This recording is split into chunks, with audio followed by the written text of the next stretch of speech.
Kalaja e Shkupit do të rihapet për vizitorët në fillim të muajit gusht. Kështu bën të ditur nga Drejtoria për Mbrojtjen e Trashëgimisë Kulturore. Drejtoresha Vesella Qestoeva tha se po bëhet rregullimi i muzeve dhe po zhvillojnë disa procese paralelisht dhe siç u shpreh përgatitjet janë nga fundi. Me nënshkrimin e marrëveshjes njëri muze është kryer, tek tjetri ndërtimet janë nga fundi. Për 2 javë ai do të jetë gati. Paralelisht me këtë proces po e ndjek edhe procesin në kadastër. Pra për 1 muaj ose 1 muaj e gjysmë do të jemi gati diku në fillim të muajit gusht.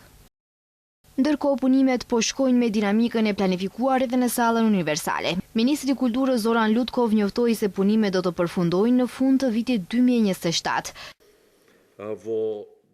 Po punohet në sallën universale, tempoja është e shkëlqyer, marr informacione në bazë javore. Nëse vazhdohet me këtë tempo, në fund të 2027-s duhet të jetë e përfunduar. Këto 2 objekte do të jenë ndërkryesore gjatë programit Shkupi 2028 ose Kryeqyteti Evropian i Kulturës për vitin 2028.